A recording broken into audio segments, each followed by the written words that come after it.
Bienvenue na télé24live.com, émission Nabiso Retrouvailles. Na caméra Gervais, na direction technique Nabiso toujours Tozana Jean-Pierre Mokia. Yenem da Assimi Masolonio surtout ya télé24live.com. Oyo bazo laksamino bilili en live, oyo bilili ko sakate. Samedi elekagi na yebsaki bino samedi oyo goyinda. Samedi goyinda to kotaki ka na bagi na kotaki. Nakutana ina musali ya Nzambe, muyembi ya Nzambe, yimo mutawebisa biso lelo akoma nani? Asalaka nini? Abuma art, tu azo continuer toujours na art. Na kozo maloba mingi te bino mo boyebi ngana loba mingi te mais émission na biso boyebi retrouvailles tout ba toujours to bando kolukela bino toujours bato basala kombo na mboka, bato basala quand même eloko yo batika biso na posa bayoka na asute.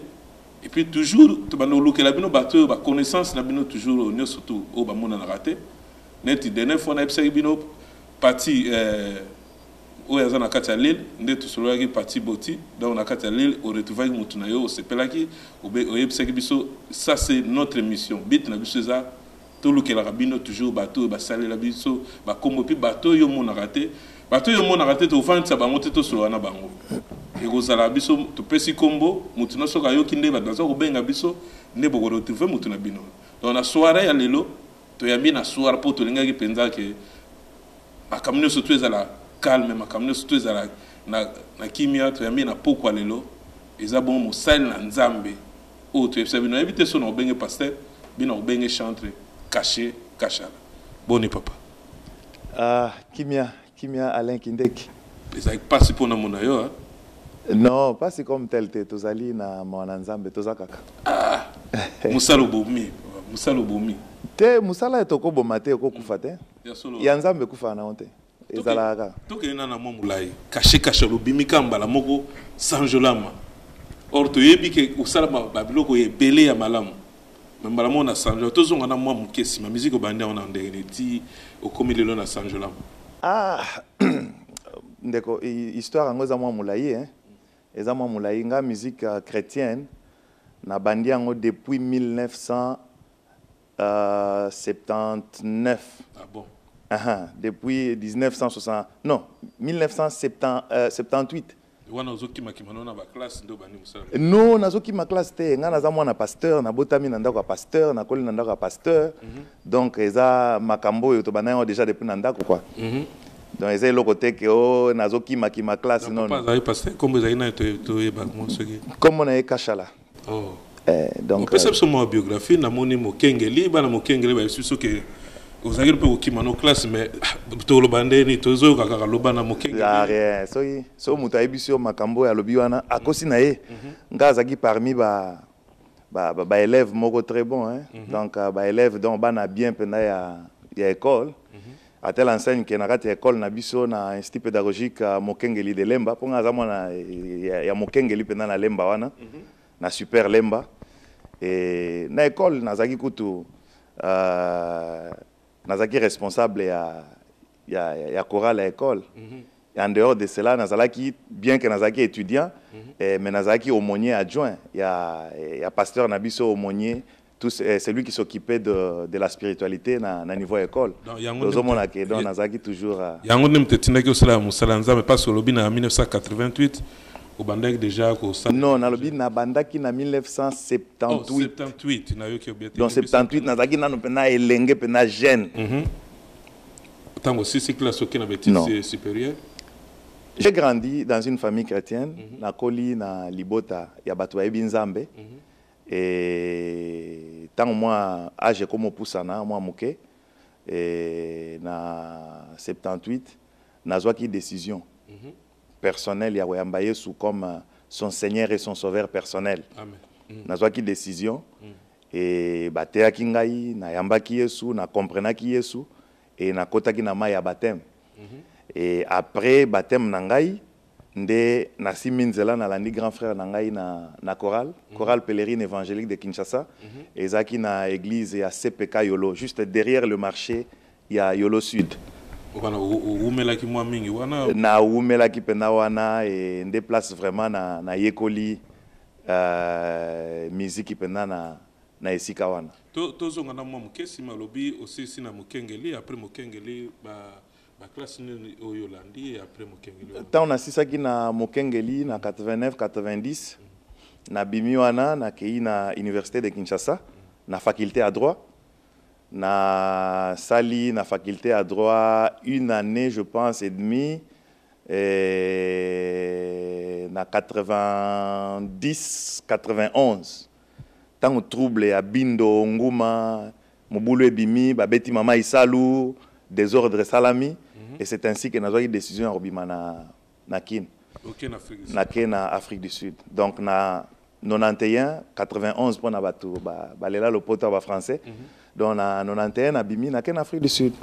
Pas caché au lingi toujours esprit ya leader OK ozalaki na groupe ya chorale au tembe sabiso ozalaki lokola leader kuna ko aider ba na chorale après en Afrique du Sud aussi kana esprit na yo na ya leadership ya na bonne semence kuna ezalaki ne mutu lokola John Kalombo je pense alobelaboni ne John Kalombo.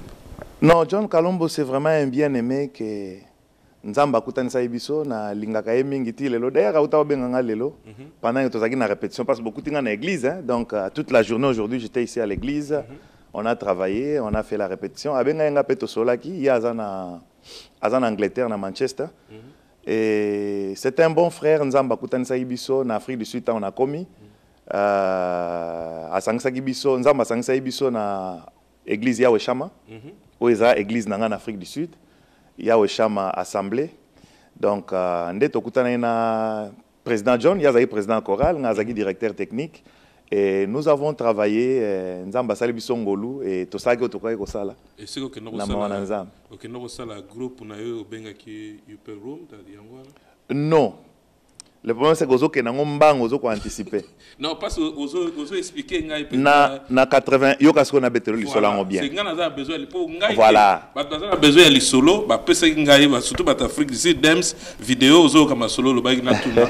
Yango na Afrique du Sud bozo landango bino mo live na tele24live.com bino mo boyebi émission so retrouvailles to bomba raté to yebisa bino vérité à source. Donc I expliquer biso ndenge penza histoire ngwe bandaki poto bande otango ba John Kalombo yeba ite kenga na yebi komba John Kalombo. OK, kitoko zana peso sko parcours ndenge penza masolo banda. Amen, c'est ça. Na yebisa ki OK na 1978 ou bien 78. C'est ça.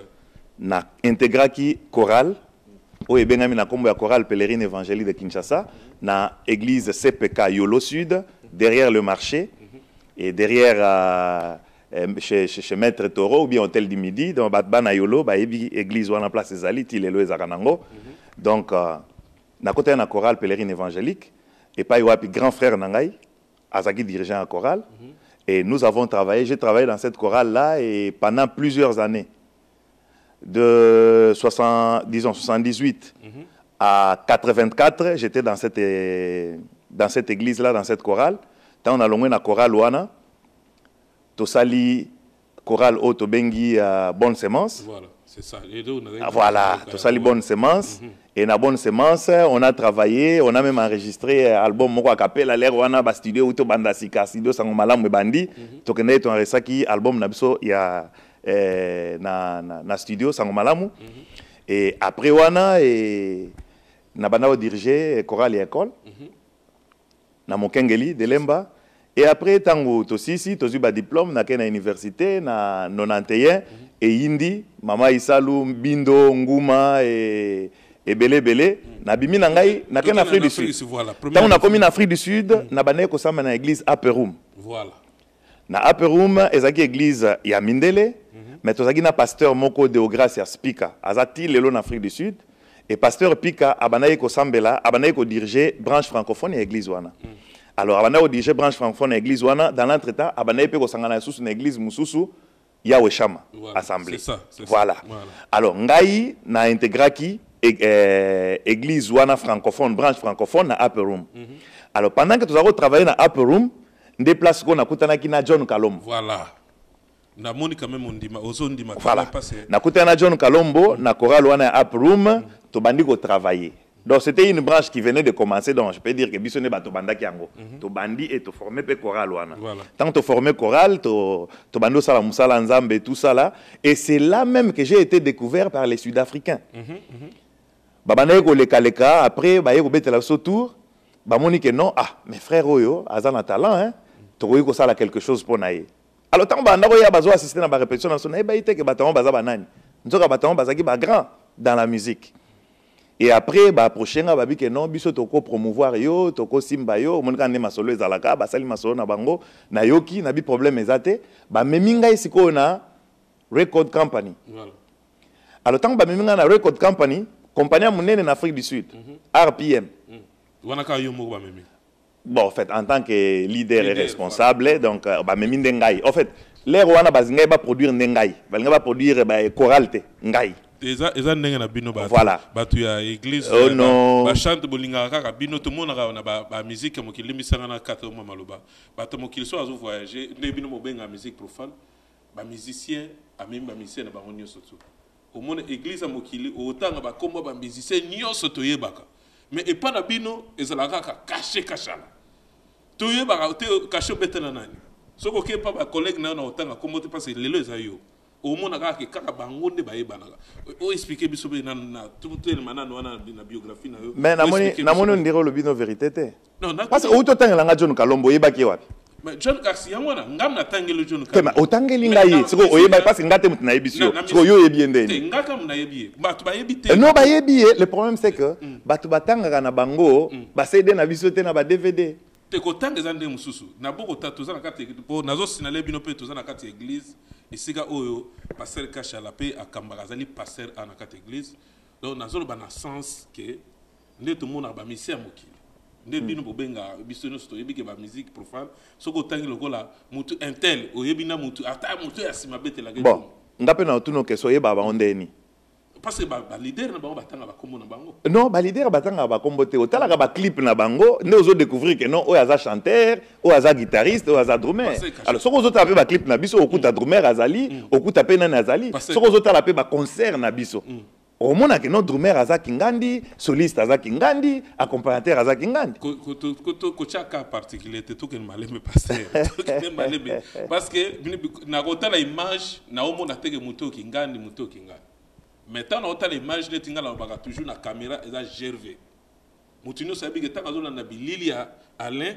eza azote mutazo filmer eza Gervais mais bino ata drummer ata muto ba beta kisaka saka wana to yeba ata mais yo na monoko lobi Gervais est-ce que ba moni mais ba yoki quand même Gervais ba yoki Gervais on te continue passer non non parenthèse wana eza moi très important na ko betela ngo pe moi c'était le problème c'est que problème amune to zaka nango eza problème ba producteur alors awa nako pesa yo nako loba clairement que jusqu'ici na musique chrétienne ba producteur baza pena rotanga na misapi donc c'est pour dire que bazana noté parce que ceux qui s'y ressemblent aux ana deux cela veut dire que loko ezana noté na so ba proté bazate parce bino mo ba musique ya eza roté katé mais na sima bo copie na bino ba DVD non mais c'est faux musique ezala roté katé pone ba yaka na so ba cas général ya bino so ba sala nzambe oh mais non mais bato ba lobaka bato yo yebi ba lobaka concept to foot sakaté mais lelo yo ah voilà bato ba lobaka ke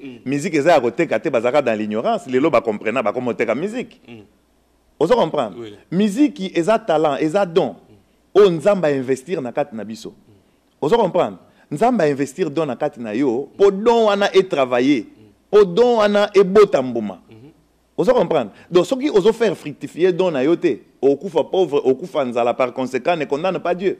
Voilà pourquoi les lois batna RDC bazo kufanzala batna RDC bazo sala les logoté parce que bayibi ko utiliser pe ko sala la badona bangote. En tout cas télé 24 boso ka ba vérité na sepeli passé caché aux ara déjà mutabatu pour tous on pour masolo ezebele a robeta tous on moi mukesi sa moi parenthèse na biso na sepeli pour au pesi pena réponse il fallait et pesa pour les lo moi hypocrisie et koti ebele na makambo pour tout sauter na banité pesa biso compagnie muneno yaki ezio wana RPN donc RPM donc bangonde ba memenga donc ezana deux personnes au bazoenga ba memenga na compagnie wana les deux personnes ba memenga na royebisa yo bango ezali soliste voilà il y a Lucky Dubé ah bon na drummer il y a Lucky Dube. Voilà. Soliste à Lucky Dube, comme on a écrit Chris Ntaka. Yo mo tanga comme pour bino bobanga bato. Mais nous n'attendons pas combattre baza artiste, n'attendons pas combattre. C'est qu'on gagne yo tozana lola. Nazo répéter comme masolo bino. Mais na tout nyo so ngana tozana lola. Biso tozana na mokili. Ya bino so passer na zi occasion na kuta na pasteur chez internautes bomoni na zapenda en direct. Na biso bino oza retrouvailles. Eza mi centricage nde tolobaga o babendi o mo pembeni te. Eza toujours la vérité. Retrouvailles to lingi to e ba pe pourquoi? Par église eza munena. La caméra moyen a balancer bisongo, a balancer soga moi mu kieka ka zongi semso la nini. So lelo penda naza lelo na papa caché lelo ta l'église muneneza oya zo kamba to lingi vérité parce que biloga mabe et continue na l'église. Yé au moins azala kana biso. Azala miso batu. Donc biso toza na Canada na Toronto apona sinale passer caché aza mutu ya batu. Na ba matanga na ba feti azalaka bino bobiki amona na te na osinana bino ke amona na gazali retrouvaille to mola ki to profiter ki to kutene na ba shopping na za osala nde to lobaki pour ameka we afungula biso ba vérité mingi. Donc nazo sinale que Jean-Pierre Mokia donc mutolobaki to kutana naye to kutene ozokande azo pandila biso ba vérité ya Makambo étalé musique chrétienne. Tu continues là. Oui, tu dois continuer. Obimisa moi parenthèse moi exactement intéressant.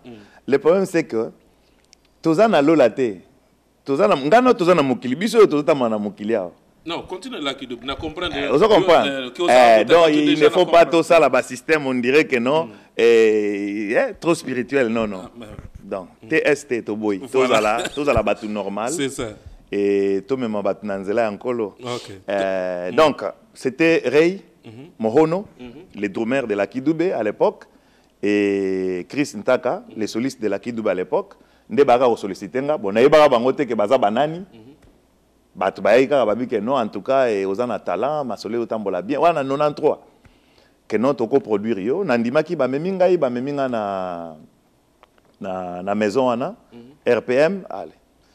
To sali masolo to signé ba contrat bon ndenge yo mo yebi ba maison surtout minene tant bo signé contrat na artiste mo yeba na été et contrat on est à trop donc normalement ce qui nous revenait ngai na batyon surtout ba ko accompagner ngai n'était même pas 10% quoi. Wana izaki na album nino déjà tant. Wana album à Mapenzi. Mapenzi. Et c'est bon, il y a un milieu sud-africain parce que na tambola en Afrique du Sud, mobimba cause album moi na kenda par-ci par-là, na kenda et ça même na ebima même na ba magazine donc makambo belé quoi. Et là on peut bomba une promotion puis album au tambola ngwana au lemi solo au vandi na yo comme patron lingino so sa promotion et album tineti mapenzi solo. Non mais promotion zo senga mbongo. Mais au signer contrat munene pasteur. Mais parce que promotion en Afrique du Sud, Masolé Salama en Afrique du Sud, promotion Salami. C'est qu'on a niveau na biso ba Congolais. Ba Congolais balinga ba artiste balanda ba Nasima. Si on gaza na ngajanga ba artiste on a téléphone na landa Nasima. Oh non, moni tala pa album na ngai est-ce qu'on produire ngai est-ce qu'on ça non.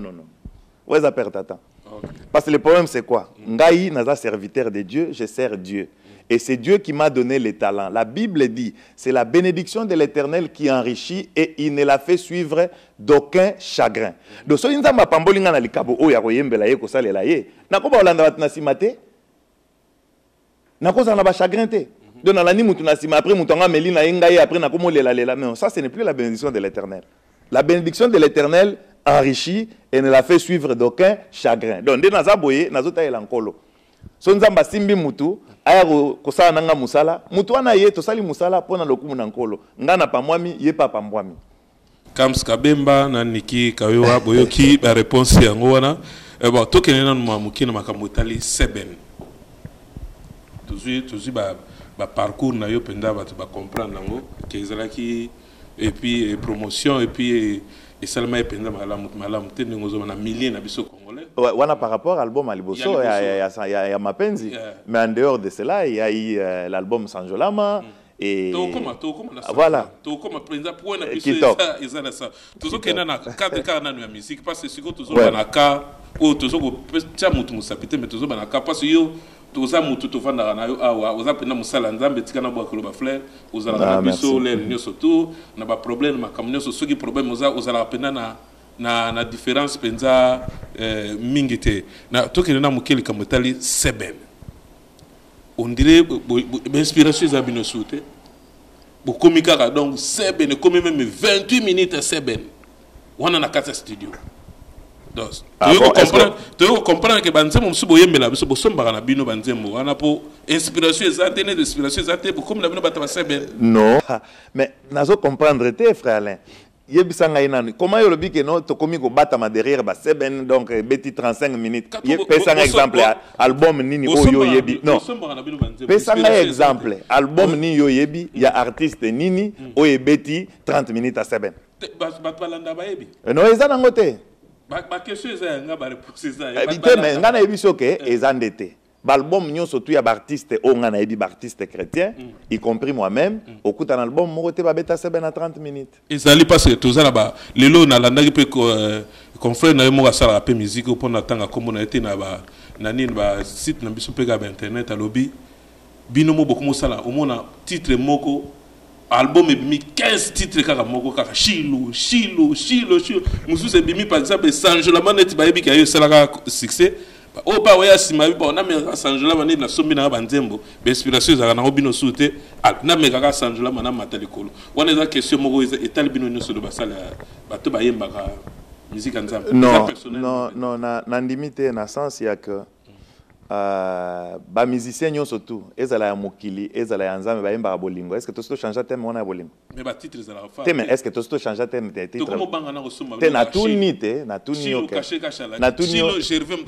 question mais soko landi ko ba chilo wana ozo sentir que ça na différent bino nyoso ka boza na inspiration ka ba chilo soko landi banzembo ozo sentir que ça différent. Et là, nous avons une inspiration. Ils ont nzembo, ils ont bêta, ou bien inspiration pour nous les titres. Mais titre phare, titre et puis ça rappelle n'a biso de la nzembo. Bah yemi lokola net lobi bolingo. Ah na la nana bolingo. Bah ni ba lo bani ni place au. Da na cosité. Nandimiote, na sûr que le problème c'est quoi? Donc biso surtout qu'on utiliser thème moko, mais to développer en différemment. C'est ça. Donc mutinyo sako to ko utiliser ba ko pesa biso ngana yo bo thème moko, ba bito ke ne ko enseigner ou bien to tangisa ngo bien to parler sur yango, au mona ke no yo bimisa ba bloko muso ngana ko lobate, ngape na ba bloko muso yo ko lobate donc eza na ngonde ngwana quoi. En tout cas, ba yo ki pe passer caché mingi, ba yo ka ina to so kotana na régie, ba balancer biso na. Mais avant que na régie o balancer, to zo ngana likamba seben parce que nengo lobby c'est comme si non ils ont dit que beta marathon on a ko kima ote naza wana pona naza na ba réponse na mituna na onyos. Donc le problème c'est quoi? Dans la musique, nous devons savoir que non, il y a plusieurs sortes de musique et plusieurs formes de musique. De tant que tozo yemba et ba thème na biso pe eza différent. Eza la musique on a ko beta n'attend pendant le moment d'adoration. Eza la musique on a ko beta pour se réjouir pour se réjouir. Et la musique on a kobeta pour na okumisa nkolo na éviter ça comprendre et la musique muso ko to kobeta biso en tant que ba chrétien na kalezala kate mais pourquoi na kalezala so ba obeta musique chrétienne ba to bele ba okansaka que no so musique chrétienne obeta place na matanga ezali vous comprendre mais il fallait Batouba comprendre, donc ça a pris quand même les renouvellements de l'intelligence pour Batouba comprendre que non, musique chrétienne, c'est la musique à matanga, teto ya mawa, et ça peut musique à rosepela. Et ça peut musique à esengo. Popo ya pesa nga question na tunayo. Alors, ce que a fait à chrétien. Olingi bachelo musique nini? Ya ofuka mo banda osambela. Ou bien bachelo na musique ya bien ou ba beti pe seben, o sepeli pe obineli nkolo, mais o sepeli. La Bible dit réjouissez-vous dans le Seigneur. Il y a des moments où nous devons nous réjouir nous aussi, mais dans le Seigneur. Le bino kasi biso ba chrétien donc biso toko sepela te, biso photos za la kaka, batu moko to yeka to le la kaka l'air nyonso, to le la kaka. Non. Alice Wamba no land question na yango, bo comprendre que net ki fu bo beta mo ba concert ya bo kotika mo sebela kati. Non, en fait, musique est là. Quand les alagato, ma frère, bon, na so boyande autant ba comme. Boyaga pe na ba ligne wana tango ba ni musique na so to zongi na album na kalomo na ke e ke pe na ligne wana kala. Mais ta bo comprendre que na ba concert bo ça la bino piaga net bo comme au foot na bino pe mo. Tony ataka sebene donc. Non, c'est pas exactement te na ba concert na biso. En fait, biso ba concert na biso to betara souvent ce sont des moments de louange et d'adoration. Nous venons pour louer et adorer Dieu. On ne vient pas pour autre chose. Très souvent, na ba concert, surtout Nakao Italinga Moko, quand je viens, na ba production, moi j'organise plus de soirées de louanges et d'adoration. et na kati wana to kumisi nzambe to sanjoli nzambe et biso moko pe to sepeli kati na nkolo. Donc nous nous réjouissons aussi dans le Seigneur. Eza mabete. Toujours quand on a le régime mamouké, tout souffler mamouké, bah balancer les bisous dans nos sanjola, mais comme ça tout quand on mamouké na sanjola on va tout les cas parce que nous avons signalé que caché à la azap pasteur. Donc deuxième partie mission na bisou vous avez mingi branché na makambo itali ma pastora a expliqué bisou pe moi ba réalité mingi pe continue na kati ya communauté surtout net mission na biso za retrouver ba mingi communauté congolaise zo la na poto sala ki on ba cacher sali ba interview belé na français ba dozo comprendre e penda kati kongola linga boye moi penda munoka mboke kosi na kati po ya kati penda ya cacher na kati ya retrouver que mutunyo surtout pe alanda la kams kabemba ozolanda passer na biso na kati ya Chine West Kabongo to landa na régie bon tozonga so après merci.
Merci na réalisation na nzembo kitoko sanjola matoti kolanda parce que nzembo kitoko boy. Suivi eza sauté. Suivi neni bande konanga yo peli susu. Mais nzembo sili kaka boy sanjo ti lelo batazo senga sanjo 9 info na Afrique du Sud. alobi ke sanjola ma obi ke mutu so ale la rola abete na ba nzembo na liaka frère mobo ba bisinga na kanisa ngande ko na yo frère Mwanza babi ye kuna ba nzembo na Afrique du Sud wana ba Afrique du Sud ba bisinga babi ba nzembo shofa kuna kaka ya yo na yo kuna ka Mwanza so ka yembi yote awemba sunani kuna yo moko nzembo kutu donc kilomita na comme na passer na sundo na ngai donc Mwanza sala na musala na yo onyoka mina ba veiller onyoka mina ba prière nzamba sala pour vision des musique Mwanza zale ki nanga propre ye mtaye après ngai na tekele libele quoi non na koloba par rapport à ça que eza ndenge parents baloba tobotaka bana mais le reste toyebi te nzambe ye moko parce que yo so oboti mwana si yo mutu okolisa ye te wana eza pe mwa négligence ok nzembo onyokami na non mais yokanga na pai nazokende oza pressé il faut otikelanga ntango oyoka pai nini nazokende oza pressé mpona en direct na retrouvaille boyebi bino mo boyebi serviteur na bino aleki ndenge eza tolingi toyeba nde vérité eza na ndenge mabe te mais vérité faut pesa matoi mpo oyoka vérité so opesi matoi tokozwa vérité te natikeli yo micro yango vérité yango oyo voilà nzambe apermettre eloko wana esalama à travers ngai mais eza ya ngai te eza mpo na lokumu na ye c'est pour dire que omoni lelo oyo toyembaka banzembo neti Dieu tout puissant quand mon cœur considérait tout l'univers nzambe na nkembo nzambe na nguya tosanjola eza banzembo bamissionnaire baya nango oyebi ya nini kala ba 1800 quelque nde banzembo wana eya na bamissionnaire et après batraduisa yango tout ça bablo mwa ndenge wana eza banzembo bakala si je me trompe pas nayebi te so na exagéré ba 1800 nayebi te mais nayebi ke eza banzembo bakala pour bato batenir nga rigueur te babende ni aloba 1800 quelque mille est-ce que aza sûr non nayebi te mais nalobi kaka c'est pour signifier que non eza banzembo ya kala mais lelo biso toyembaka yango emema biso na prière ememaka biso na devant la présence de Dieu est-ce que toyebi compositeur nango toyebi compositeur nango te c'est pour dire que tout ce que nous faisons c'est pour la gloire de Dieu et eloko ya nzambe eza ya nzambe soki ebimi ekei nango mpe etamboli et esengo na ngai c'est que partout oyo banzembo wana ekoyembama nzambe aozwa lokumu ngai naozwa toujours moi un plus na nga mpa nzambe soki na okontinue kozala toujours fidèle parce que c'est très important de continuer à demeurer dans l'intégrité et à marcher dans la fidélité. Après Sanjolama, vous savez ce sous album Kitoko? Non, mais Sanjolama, ça m'a dit na 96, 96 pour la francophone. Et après, on a un album moko boye, basaki moi ba mélange, abanze mon na yemba ya Chiluba, tout ça ba checker en place mon na betaki moi compilation moko boye. Assis sur le trône. Olingi Chiluba trône na banze mona. Bon en fait Chiluba na sepela nango mingi pona mona on dirait ça sozo yemba na Chiluba on dirait nzamba oka ngo mwambango Weska bongo na Chine oyoki Jessica Kapinga boyoki question na bino. Chiluba na mona on dirait ça nzamba yoka ngo mwambango. Jessica Kapinga sepeli ayoki moi. Bon, c'était juste moi commentaire. Mais sinon na sepela pe ko yemba mingi na munoko wana na oka ngo bien et ça la nga bien. Et ça la nga bien et après wana et na bimisa album sous awa incomparable Jésus. Nzembo mingi na yemba ba nzembo beta mingi na ba fete awa nzambi to sakeli la nzembo za na kati album wana vraiment album neti wana pe album na landa album wana na fete kando lobi publicité to za na Toronto wana passé banzembo kitoko nengwana lo ka so na lobi susu ba olingna loba ndengeni obimisi nzembo nengwana osina côté obimisi mbonge belé nengwana lo fungula armoire na yo côté ça non mais olobi makamba bien mutu na mutu face à la part na yete ngaza musicien na yembiti nga moko na sponsoriser album na nga na bimisi produit et fandi wana mais il faut mutu mususu pa ya o ba bengi producteur ou bien distributeur aye abimisi pe mbongo na ya lobi ke non ndeko nga na lingi na sa nini na produire album wana na distribuer yango après ye pe allié nga pe na lié mais so bato wana bazo yate siko to sa musa neni donc nga mona za musicien nga moko na za la producteur nga mona za makamio ça ne se fait pas comme ça lolendo ndele kio mingi non lolendo te vérité nde yango wana dans la parcours na onyoso lolendo oluka ba producteur te osali ya nina yo fandi producteur ya oluka yo lo zo boma pe mususu na musique na lolendo non ezali kamba lolendo te ezali kambo yake so po oyebi na yo kaka so po oyebi te alors so ko oyebi faut ça la paix sûr que non na yebi te est-ce que son alobi na yebi na kosi te za pe orgueil te orgueil eza ya mutoyo azoloba ke ayebi ma yebi te mais soko oyebi est-ce que soko lobi oyebi est-ce que kosi nako bina pe comme na fier totally sanjola ma ozo bina benza donc wana ozaki da nzembo yo moto salaki mais net nzembo yo sala koti na armoire non nazo ko lancer appel na bandeko o bazolanda biso na télé 24 na bi que télé 24 ezolanda mamukili mobimba ba comprendre que non ezana batu mususu fo ba bimisa pe balar pona ko produire musique Ozo comprendre nga sali par na ngai na bimisi mbongo na ngai na koti studio na sali travail na chango likola mesa ndeko mususu pa ya bimisa mbongo azwa musala a publier ngo a diffuser ngo ata musango mokili mobimba esala makandengo wana tozo fa na bamboko tozo monate so nga mona sala partout so na komi producteur est-ce que na oyemba susu après boyoka ko no musicien abundi kuna nini o ba weli mbongo est-ce que c'est ça Bino batu ya Bunzambe ochepe menit. Bino bata Scandinave kaka tolobaki président ya métier Congo na Finlande mama Jean-Luc Lukembeladio na mama Francine Nyangi mutubolukaki ye ba réponse na bino na sepe bozui Aimé Balogi na mobile na yo Roger Kiangata bo sepe ba réponse na bino après album yo lobi ni toto leka Incomparable Jésus. Oui, en fait na sali album mususu jusque là nazo finaliser moi quelques ba clips pour na lancer ngo. Album mango comme nango Hop Espoir. Mais, okay. Donc nazo interpellé Nabandeko que il n'y a que Dieu et Dieu seul en qui nous pouvons et nous devons espérer. Ce qui oche lika na mutu muta décevoir yo, so oche lika na mutu ana okufa. Comme ça ben maïb ça ngana tuno question moko. Pourquoi featuring? Bolingo sa featuring te. Neti yo pe le lende leki mingi. Au 5 sa tête le quoi banze muso yembaga na ba berger tout sevo au 5 c'est le quoi bat muso so au sali moani pour babili no fait la force au sali moani moko pour na yebi ba salanza ba yem muso anza ma kas ba lia wapina États-Unis za ngam na muso beaucoup 5 sa maile te bo sali pe moi de bat mu ba musique profane bazo sala bi featuring azuma muningo a 5 sina oyo azuma muningo a 5 so pe matapelo kumba nzambe mais ma camion surtout ça revient aux autres sanga toujours kana ba pas producteur. Et ça, Moussala va producteur, et ça, Moussala va biso artiste. Non, et ça, Moussala va producteur d'abord. Baye babi frère, yo yaka, frère kuna yaka, bosala mo eloko boye tout ça, biso to chami solo. Tout ça nini, to produire travail. Moussala salami. Ndeko, toujours vivre en Amérique du Nord ko. La réalité est que on ne peut rien faire sans l'art.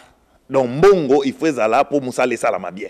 Son bon exact musale au salama bien té et to bano continuer kana médiocrité bino bo pesa nga ba remarque bobi na loba musala nzamba solo penda solo yo po azoko panzela biso penda ba vérité penda Freddy Matasula yo mo webi na kata Danemark maso to solagi ye musala nzambe azolo ba penda oyo penda ba na va to kotela parce que na sinale bino ke ba ser caché a comment penda pasteur donc surtout si masula musique pour tout na siko projet na yo d'abord ndenge tozo kende na musique wana eza nini ya lobby ozo continuer na musique ou bien penda o deto ba focus penda na ka musala ya kipasola ndeko na websa okay musique ngai penda ti lola obi ndenge eza bwana lola tant to kota na lola ko prédication aux athées nana ote anani c'est musique lobby musique obetika concert neti mbala moko obeti concert obiga yo musique na makila Mbala moko na uto beta concert awa na uto beta concert awa il y a les amoureux de Jésus le 17 février pona mono passe au kangami na bureau musala musique au salon on répète au salon mais oyo okutanga ya na zaki na répétition toute la okutinga après répétition na zaki toute la journée na zaki na répétition toujours préparer concert mona équipe de louange à église pour le 13 avril na uto beta concert mususu le 17 février il y a ba amoureux de Jésus. En fait, et ça qui t'a remis, oh là là, Zambaza loko. Tu as une invitation, tu as télé 24 live, tu as tout couvrir l'ango, mais invitation à qui? Makamongo yango yo, biso ba congolais, soutien zanine. Concert ezaki $40 droit d'entrée. Poni télé 24 linkaka, ba invité ba on peut ba okotofele. Télé 24 ko yata futi mbongo akoti. Non, biso to couvrir soirée wana to la saki cacha ça passe pas. Moni makamongo. Net obeti concert mutai ba kite. Na opeso ba élément. Na opeso ba élément au diffuser. To balancer yango. Donc to Jean-Pierre Mokia pour réalisateur yé mutasi masolo télé 24 live azo yoka yo akozwa yango abo balancer yango. To ba landango. To lingi to kotana makambo tel pasola soki vous allez moi les côté musique. Non, côté musique, je suis musicien, je demeure et na okufa musicien. Donc on a rechangé l'angate quoi. C'est pour dire que c'est l'unique ministère érotique à la Eromemabiso ti devant qui à Bokondi Nzambe. Parce que babi kuna ezaka praise na worship, dans louange na adoration. Ba ministère mususu omoni awa érotique nango, ba prophétie erosuka, ba prédication érotique la, nyonso to yebi érotique nango. Mais auto ke nango kuna ezaka chant. Yango na kotika ngote don na kangami wana quoi. Voilà, na bolanda hop, on est album nangai ya sika. Bon, nazo benga o sika pona na saili yango promotion te nenga uti oloba, mais bima depuis 2009, kala mingi te donc bozo zwango partout na ba image na ba CD quoi, ba CD na ba clip. Et toujours est-il que nazo lancé appel. Ce qui batu bazali o ba monique non ba ko tia loboko, ba ya ba simba partie ya distribution na promotion et bah reproduire hein. En tout cas famille Angana et Cyril Ngindu na Suisse na Jackson Ngindu nde boyebi to kotana na régie to tala susu moi extrait ya hop et puis to zonga susu pona kokotana deuxième partie na biso to ba passer akoma mula nini ya expliquer biso vision na yepe pasura na ezanini po to ko atango peza ko kende po to koma na mwa suka.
Yango bokasi nanga elikia nanga sena mona Yesu otiki nkemo yokiti nase pona kobikisa na moto masumu yango nalingi onkolo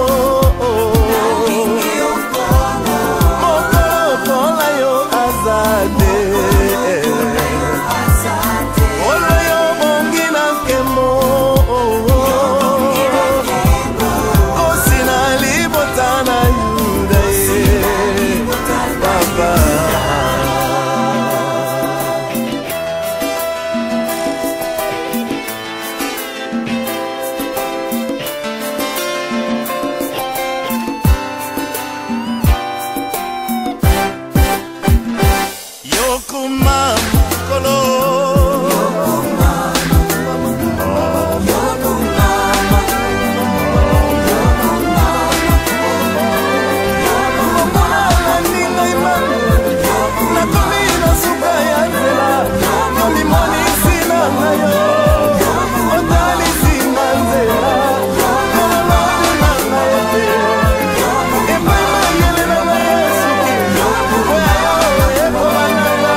Merci na régie, merci na Gervais toujours na caméra, toujours na pointe. Popo ya mukarame toujours conseil na ezokota tina kindeki na coaching itoko mingi album kitoko boy papa. Sanjola Mebe, ce qu'on a lobby, oh, bah, producteur, ce qu'on a lobby, album au Penda, Bolandi, Penda, Binomo, internet, Bolandi, album qui tourne au boy. Suivi dans vos années, mais ma solango yango na tika on a beaucoup na osikote. Télé 24 live. Bon qui peut ozango bo sali promotion. Bon ozango pe bo sali masolo. Jean-Pierre Mokia, Yomo Yoki, donc biso musala biso yango wana pisa musala nzambe e ko leka nango donc bando leka na basite na biso na branche na biso chrétien toujours donc e bando leka to promettre déjà que e banda ko leka déjà. To ko na deuxième partie ya émission na biso pasteur. Ozu vision na wapi? Non, mais pasteur, cause à pasteur, exactement, là, les cas, on l'a mis comme pasteur. Pour y aller, on a comme mon ami Colo, on dirait comme à la mode. Le pastorat, c'est par vocation que je suis pasteur. C'est par vocation. Donc, c'est un appel, Nabunda, Nango, depuis, tant on a zagi dans nous, Bana, on déjà pasteur. Mais on a au boyango. Et il est arrivé à un moment où Nazagi coincé, je ne pouvais rien faire. Et Nandimi, mais c'est toujours est-il que c'est un appel de Dieu. Et les pastorats, ils ont été traités pour s'enorgueillir, pour nous orgueillir. Vous comprenez? Cause à la pasteur, la Bible dit, bon en fait, le mot être pasteur, c'est être berger. Un berger, azali, mokengeli nampate. Mutu oyo azo kengeli nampate, azo pe sampate direction, azo pe sampate bilei, azo sungampate. Donc pasteur aza patron tende, batu azo zelango lelo, voilà pourquoi batu bele ba comme misala ba pasteur, pour ba comme ba patron, ba no konza batu. Te pasteur aza mosali. Yannick Ngila na kin ozui message ozui réponse d'ailleurs on a passe na kota moi mukie na ebi keta ezo kene biso moi mingi pasteur bino bokomo yamba big excusez nga na ba yamba na ebi te na communauté makambo ezo le koyebi ba sœur na biso bazala ba mboko ya libanda na ochaka Canada te ba pesi bino confiance azana ndeko musu na kini kuna ebi kaza pasteur ayebi même pas azui mwangolo grâce wana ya ko sponsoriser yo na mboka komia wa opantino na bibilo ba passer na ngoka bazo kanga bino na ba deli na ba fra ba makasi ya mabe pona ni bino bozo ya babiyamba ya mbapo e comme na ngoka mutso ayebi ne kote ya komi pasteur muta koti classe kaka po yo moto yebi parcours ngai mo nazolo bana yebi parcours na yo mais to yebi ba msusu to yebi parcours bo yebi te ma ye kaka tellement yebi kote ya akena George Brown na 6 mois classe na ye akomi pa bozo micro bo pesi pasteur ba risque no bozo zwango bozo ba solution te na ba risque na nyoso to eza moi pasi na ko loba na point wana que eza te nyoso to engenga ke zaka or amen o akoki ko sosola mabale zo kufu utikika nengo wana mabale zo ba passer ba cacher ba commune ba église oui salaka ke biso to benga bino boyebo bongisi libala siko biso to koma bongisa mabale ba pasteur car message opesi biso ya mukuseka eteni kaka message eza na ndeko moko na mboka na biso alobaki eloko moko apesaka adage moko ya fête ya bato mabandi abi omoni so ba organiser fête ya bato mabandi ke bato mabandi ka ndefo baza na fête wana sikoyo esali ke na fête wana bato musu neti bazaki na posa kaka ya kozala na fête bake bakatisi suki ba misali mabandi aloba ye bakote na wana fête mais le temps to koma na tongo bao basala ki coiffure ya que on dirait bazana mabandi suki ebimite mais bao bazana mabandi ya solo e bana na onka ke no wana eza libandi ya solo o ya sala ki coiffure suki ekobota ba repérer que non azaki na libandi te do ezaka ndenge moko pezo salama. Merci mingi na réponse parce que ce qui moi les Camerounais ça na me vie pastoral parce que ma question est belé nazo senga na déjà na Jean-Pierre Mokia ce que vous peut savoir chance tous on a sous mbalami balé to kutana na pour ma soleil belé partie pendant des nécessaires yango to koti parce que boluka boye ba vie ya musala nzambe caché cachala retrouvailles et salut surtout na bilili na biso toujours Gervais serviteur na bino Alain Kindeke toujours to yé poto mona mais nazo senga na Jean-Pierre Soka Ope Mokia Soka Ope cette chance tous on pour la deuxième partie de l'émission na biso oyo avant pasteur a conclu na Soka Ope cette déjà invitation pour la deuxième fois pour na bi que Jean-Pierre Moka ko accorder biso sous deuxième chance ya oya ko naza na problème te problème ezate naza pe naza toujours na esengo ya ko répondre na préoccupation na bino. Et par rapport à pastoral, je pense que ce totangi na livre à Matthieu chapitre 23 et le bimakam makase belé. Matthieu 23. et pas wapi Jésus azo lobela ba disciple na ye par rapport à comportement ba pharisien et ayebisi bango abi mais bino nazo sabino bozala lokola bango te bango baza batu balingi bazala honorer na ba place publique balingi ba pesa bango ba honneur balingi ba benga bango ba ceci ba benga bango ba cela mais ngana zo yebisa bino ne vous faites pas appeler. Ne vous faites pas comme les pharisiens. Donc, Matthieu 23 et Sunga. Matthieu 23 et Sunga Mingi, je pense qu'un homme de Dieu n'est pas un chef, mais un homme de Dieu, c'est un serviteur. Il est là pour servir les peuples de Dieu. Amen. Vous comprenez? Alors, ce qui est un serviteur de Dieu, Abosani Kaza serviteur, a commis patron, voilà pourquoi tout le monde a abignon soto. Parce que, Babi est côté pourquoi? Parce que, tu as mis au patron. Est-ce que tu as mis au patron, chef? Na système pene à Mboka, système à Congo. Pas système à Bakoto. Pour que un patron ya okuta pe oye ba été okuta ya zawana et bozo sa sala bakayou. Mais patron ya pas na biso to wuti asa ke lorote. Aya na bureau, à côté na bureau, na retard, abimi avant batunyons.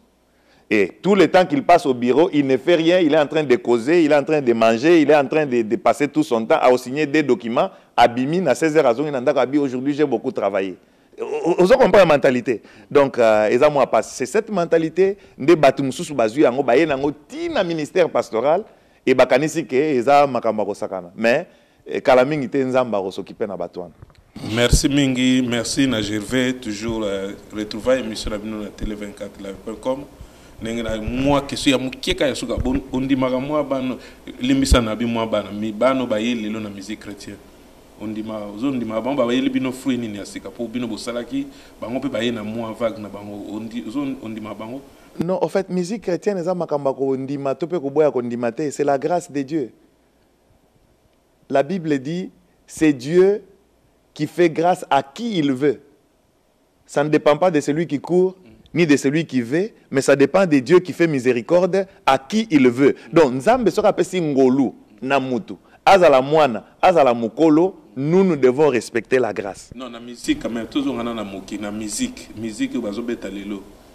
So ba beotanga la bisata moi mi balemi ça pour bino pe botanga na ba kombote. Bon en fait musique botanga na pe bino na bino. Musique non, totanga kombote pona nini. Toza ba ndeko, toza ba frère. Toza ba frère, toza ba mandate, toza ba frère, toza ba ndeko. Mais non. Toza ba frère, to lingana ka biso nyonso tout sans aucun problème. Mutanga la bisata mi bale. Ebele. Yo otunimi balenga na otanga lo ebele. Batami baloko obono otanga bopo mais na moté essayer kota polémique kota la moto partout mais national bino pasteur caché kaza pona ko ba flirter aza muta batu soko tuna tonto ba oyibisa yo bolimisa pona ngonga e komo kende mo mbango soko ko conclure peut-être pas continuer sous donc soko pesa moi merci beaucoup Lilo Basuka na kopesa na lingi bino yo surtout bande ko balandi ya télé 24 et nazoboka ba fleur na télé 24 nzamba pambola yo Alain Kindeki nzamba pambola Gervais na caméra nzamba pambola batunyo surtout bazo soutenir bino financièrement parce que je sais que na communauté na biso za moi passi pour na ko soutenir ba action aboyer surtout na makambo etali misolo. Et alors pourquoi tu belé tozo struggle, tu belé tozo comprendre. Mais nzamba sunga et merci vraiment na bande ko surtout balandi. Nyonso na lobby ceux qui Hollandi et sepelicioté ou pour soit betaki libaku quelque part na maloba na ngai na sengi olimbisa ngai obondela pona ngai nzambe asunga biso mais une seule chose nazo senga soyons fidèles toye bakobanga nzambe parce que Christ a zali kozonga bientôt. Merci beaucoup. Retrouvaille Pati Botikali, Nakati ya Lille, Popopo ya Mukarame, Kams Kabemba toujours na conseil na yo. Merci beaucoup. Mon grand frère Raphaël Kindeki toujours na ba conseil à madame na yo Tina Kindeki. Oyo eza émission na bino Retrouvaille. Nde na prometaki bino lelo samedi lelo bomoni pe caché kachala. Pour la deuxième fois, on a alimboulé la biso musala ya ki pastora musala ya pasteur nenge et comme na ba buzo bebele comme na ba bêtise bo skizenga le mot amega olimbola biso pour azamutu africain taka milliers surtout pasteur ya kutana na batu we skizenga na ba pasteur ya solo lokola ba pasteur we ska bomo na Chine donc yewana ausona biso mbalasima na bandi Jean-Pierre Moka a opesa biso programme parce que tout ça moi contact moi interview moi et belé sous mais ou a besoin de contacter caché là numéro na epeza na bobo sanate toujours kuti na sumba la sima eza koya ba question na numéro na biso toujours ya site na biso zo le kana ba écran na bino wana bobenga biso ba question de botinaki liboso open azangi saki bolimbisa bobenga boyesa ke question na biso toyoki yango te na bandela ngo sumba mibale mais numéro ya caché là oza retrouvaille andimi to pesa numéro na ye yango wana ezo le kana se ko benga biso te benga directement na numéro na ye bo contacter mais so pour na besoin de question contacter toujours biso retrouvaille avec ndeki na numéro wana ezo le ka na se ba écran na bino. Merci beaucoup to kutene mbalasima. Au revoir.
Soy yo.